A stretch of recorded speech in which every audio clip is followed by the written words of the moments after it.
Hello friends, तो आज फिर हम आपके लिए लाए हैं एक हॉरर स्टोरी। मूवी का नाम है द रूइंस। कहानी शुरू होती है 4 लोगों से। वो चारों अमेरिकन थे। इनमें 2 लड़कियां और 2 लड़के थे। वो चारों फ्रेंड्स अपनी हॉलीडे स्पेंड करने के लिए मैक्सिको जाते हैं, जहां वो एक ट्रैवलर से मिलते हैं जो कि जर्मन था। उसका नाम मिथियस था। बातों ही बातों में वो अपने भाई हेनरिक के बारे में बताता है। वो दोनों भाई आर्कोलॉजिस्ट थे जिनका इंटरेस्ट पुरानी चीजों में था। वो मैक्सिको में एक पुराने और भयानक मंदिर के बारे में बताता है और उस मंदिर का किसी भी किताब या फिर मैप में इंफॉर्मेशन नहीं। फिर वो बोलता है कि मैं भी अपने भाई के पीछे उस जगह जाऊंगा। अगर तुम लोगों को मेरे साथ आना है तो आ सकते हो। क्योंकि उन सभी को कुछ नया देखना था, इसलिए वो मान जाते हैं और डिसाइड करते हैं कि कल सुबह वो वहाँ के लिए निकलेंगे। वो मंदिर जंगल के बिल्कुल बीचों बीच था, जिसका आधा रास्ता गाड़ी से और आधा रास्ता पैदल सफर का था। वो एक गाड़ी बुक करते हैं वहाँ जाने के लिए, पर उसका ड्राइवर उनसे वहाँ जाने के लिए मना करता है और वो उन्हें समझाता है कि वो जगह बहुत खतरनाक है। पर कुछ पैसे लेने के बाद वो उन लोगों को वहाँ तक ड्रॉप कर देता है और कुछ दूर पैदल चलने के बाद वो देखते हैं कि रास्ते को बहुत सारी झाड़ियों से ढका हुआ है। वो लोग झाड़ियाँ हटाकर आगे बढ़ने का डिसाइड करते हैं। एक फ्रेंड एमी उनसे कहती है कि शायद इसे इसलिए ढका है कि वहाँ कोई आ ना सके और हम लोगों को वापस चलना चाहिए। पर वो लोग उसकी बात नहीं सुनते क्योंकि वो सभी उस मंदिर को देखना चाहते थे। कुछ दूर चलने के बाद मिथियस को अपने भाई की गाड़ी मिलती है और वो अपनी डेस्टिनेशन यानी मंदिर तक पहुंच जाते हैं और वो देखते हैं कि मंदिर को सभी तरफ से पौधों से ढका हुआ है। वो मंदिर के पास जा ही रहे थे कि गांव के कुछ लोग घोड़ों पे आते हैं और उन्हें अपनी लैंग्वेज में कुछ कहने लगते हैं, लेकिन उनको गांव वालों की लैंग्वेज समझ नहीं आती और ना ही गांव वालों को उनकी लैंग्वेज। जैक उन लोगों को पैसे देता है, पर वो पैसे लेने से इनकार कर देते हैं और पिक्चर बनाते बनाते वो उन पौधों पर चढ़ जाती है जो मंदिर को ढके हुए थे। जैसे ही गांव वाले देखते हैं कि एमी के पैर उन पौधों पर हैं, वो सब गुस्से में आ जाते हैं और अपने अपने हथियार निकाल लेते हैं। डिमित्री ये सोचता है कि उनकी पिक्चर बनाने के लिए वो गुस्सा कर रहे हैं। वो एमी से कैमरा लेता है और उन्हें देने लगता है। जैसे ही वो गांव वालों की तरफ बढ़ता है, वो लोग एक एरो छोड़ते हैं जो उसके सीने में आकर लगता है और फिर उसको एक गोली मारकर उसका सिर उड़ा देते हैं, जिससे वो सभी बहुत डर जाते हैं और चिल्लाने लगते हैं। इसके बाद वो गांव वाले उन्हें गन्स दिखाकर जबरदस्ती मंदिर पर चढ़ने को बोलते हैं। वो लोग तुरंत मंदिर पर चढ़ जाते हैं। वो अपना मोबाइल फ़ोन निकालते हैं पर देखते हैं कि किसी भी मोबाइल में सिग्नल नहीं आ रहे हैं। उनके पास भागने का भी कोई रास्ता नहीं था क्योंकि उनके मंदिर पर चढ़ते ही गांव वाले चारों तरफ से मंदिर को घेर लेते हैं। वो सोचते हैं गांव वाले बहुत ही बेदर्द हैं क्योंकि उन्होंने डिमित्री को बेवजह मार दिया था। मंदिर के ऊपर वो देखते हैं कि वहाँ हेनरिक का टेंट था। वहाँ मंदिर के अंदर जाने का एक रास्ता भी था जो बिल्कुल कुएं की तरह था। उसके अंदर एक रस्सी लटकी थी। अब अचानक एक फ़ोन की रिंग सुनाई देती है, जिससे वो सब शॉक हो जाते हैं क्योंकि वहाँ पर सिग्नल नहीं थे। मिथियस ये सोचता है कि ये शायद उसके भाई का मोबाइल है और वो रस्सी से नीचे उतरने की कोशिश करता है। एरिक और जैक दोनों रोलर को कंट्रोल करते हैं और ये भी नहीं देखते कि रस्सी बहुत पुरानी है और टूटने वाली है। मिथियस के कुछ दूर जाते ही रस्सी टूट जाती है और वो बहुत नीचे मंदिर में गिर जाता है, जिससे उसकी हड्डियां टूट जाती हैं। और अब ये सब दूसरा हादसा देखकर बहुत डर जाते हैं और फिर वो डिसाइड करते हैं कि कोई एक लड़की नीचे जाएगी क्योंकि लड़कियां रोलर को संभाल नहीं पाती और स्टेसी को नीचे भेजा जाता है। पर वो रस्सी छोटी थी तो स्टेसी कुछ दूर चलते ही नीचे कूद जाती है, जिससे उसके पैर में चोट लग जाती है। नीचे जाके वो जैक को बताती है कि मिथियस की हड्डियां टूट गई हैं और वो लोग उसे निकालने के लिए एक स्ट्रेचर बनाते हैं और स्ट्रेचर की मदद से एमी को नीचे भेजते हैं और दोनों काफ़ी मेहनत करके मिथियस को ऊपर ले आते हैं। पर मिथियस की हालत काफ़ी ख़राब थी और उनके पास कोई मेडिसिन भी नहीं थी जिससे वो उसका इलाज कर सकें।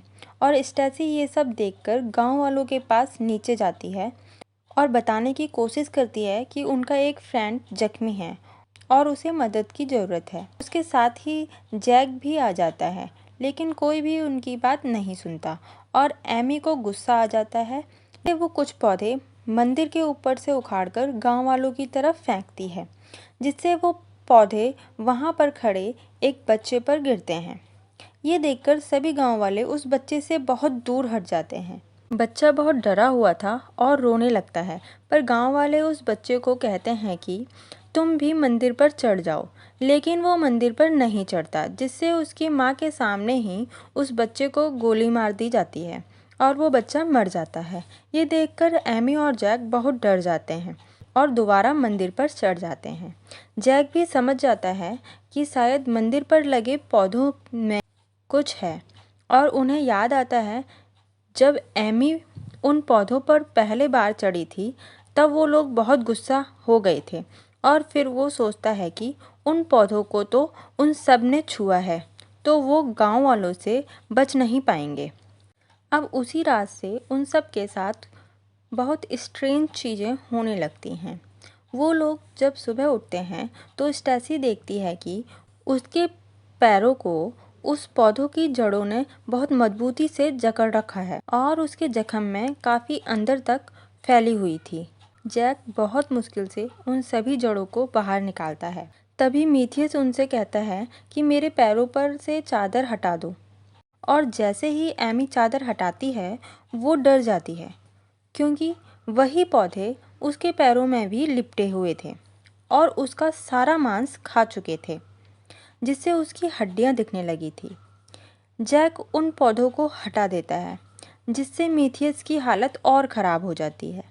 अब एक बार फिर मंदिर के नीचे से फ़ोन की रिंग सुनाई देती है। तब जैक नीचे जाकर देखने का फैसला करता है और लड़कियों को नीचे भेजता है ताकि वो नीचे जाके मोबाइल लाएं और वो लोग कुछ मदद बुला सकें और वहाँ से पीछा छुड़ाएं। नीचे जाके वो लड़कियाँ देखती हैं कि वही फूल और पौधे वहाँ पर भी हैं जो कि बिल्कुल फ्रेश थे। देखकर उन्हें पता चल जाता है कि वो पौधे कोई आम पौधे नहीं थे, क्योंकि पौधे इतनी अंधेरे में नहीं उग सकते।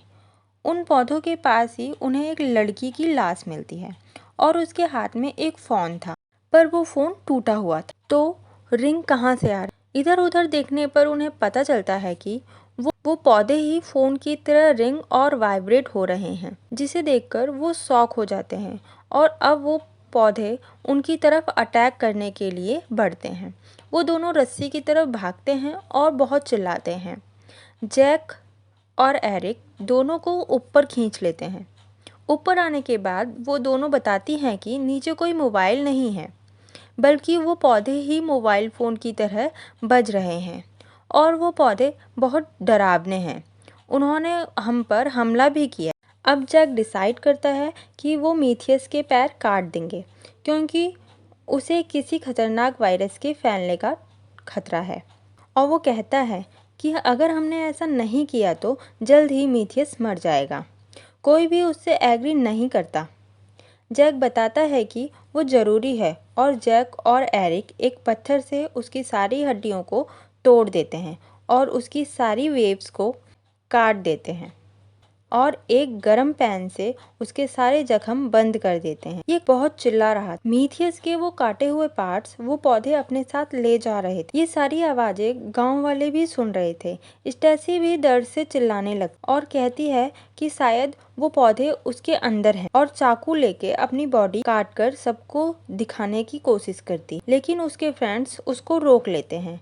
अब सुबह जब स्टेसी उठती है तो वो देखती है कि उसकी बॉडी में वो जड़ें साफ दिख रही। ऐसा लग रहा था जैसे छोटे छोटे सांप। जैक स्टेसी की बॉडी में कट लगाकर उन जड़ों को बाहर निकालता है और इसके साथ ही मीथियस मर जाता है। वो पौधे उसकी बॉडी को अपने साथ ले जाते हैं। स्टेसी की बॉडी से इतनी जड़ें निकालने के बाद भी वो कहती है कि उसकी बॉडी में वो अभी भी लग रहे और तुम उन्हें भी निकाल दो। वो बहुत रिक्वेस्ट करती है पर वो लोग मना कर देते हैं क्योंकि इससे उसकी मौत भी हो सकती है। वो पानी पीती है, तब उसके माथे पर वो जड़ें साफ नजर आती हैं, पर उसके दोस्त उन्हें इग्नोर कर देते। स्टेसी को आराम नहीं मिल रहा था तो वो टेंट से बाहर आती है और अपनी बॉडी को काटकर वो जड़ें निकालने लगती। उसके सभी दोस्त उसको देखकर डर जाते हैं क्योंकि वो अपने को बहुत काट चुकी थी। उसे देखकर जैक और एरिक उसे रोकने के लिए जाते हैं पर वो उन पर अटैक कर देती है और जैक के हाथों में चाकू लग जाता है। वो एरिक की छाती में भी चाकू घुसा देती है। ये सब देख के स्टेसी उनसे कहती है कि वो उसे मार दें और ना चाहते हुए भी जैक उसे मार देता है। उस मंदिर की हकीकत ये थी कि मंदिर में वर्षों से एक शैतान रहता था और वो आज तक जिंदा था, उन पौधों के अंदर, उन फूलों के अंदर और सभी पत्तों के अंदर और सभी टहनियों में। और वो शैतान सब कुछ सुन सकता, देख सकता था। उन लोगों के साथ जो किया उसी ने किया, पर हाँ, हकीकत में उसका शिकार जिंदा चीजें ही होती। उसका खतरनाक होने का अंदाजा यहीं से लगाया जा सकता है कि वो अंधेरे में भी पौधों को उगा सकता है। इस जगह कोई भी नहीं आता था। गांव वालों को इस मंदिर का पता था। ये पैरासाइट है जो जिंदा इंसानों को मारकर ताकत हासिल करता था। यही वजह कि वो नहीं चाहते थे कि कोई इंसान वहाँ आए। जो भी वहाँ आया कोई भी बचकर नहीं गया। कोई भी उन पौधों को टच कर लेगा तो उसकी मौत हो जाएगी। अब टेम्पल पर 2 लोग ही जिंदा थे, एमी और जैक। उनके पास 2 ही रास्ते थे, या वो यहीं पर मर जाएं अपने दोस्तों की तरह या फिर वो वहाँ से भाग जाएं। जैक एमी की बॉडी में खून लगाता है और उसको मंदिर से नीचे लटकाता है। वो ऐसा शो करता है जैसे वो मर गई और उसको जमीन पर रख देता है। तभी जैक गांव वालों का ध्यान अपनी तरफ भटकाता है। जैसे ही गांव वाले उसकी तरफ आते हैं वो एनी से भागने के लिए बोलता है और एनी वहाँ से भाग जाती है। ये सब देखकर गांव वाले जैक को गोली मार देते हैं और वो मर जाता है। एनी सोच रही थी कि वो बच गई है। एनी भागते भागते किसी तरह अपनी गाड़ी में पहुंच जाती है। जैसे ही वो गाड़ी में बैठती है उसकी बॉडी में भी वो पौधे उगने लगते हैं और मूवी यहीं समाप्त हो जाती है। Thank you for watching.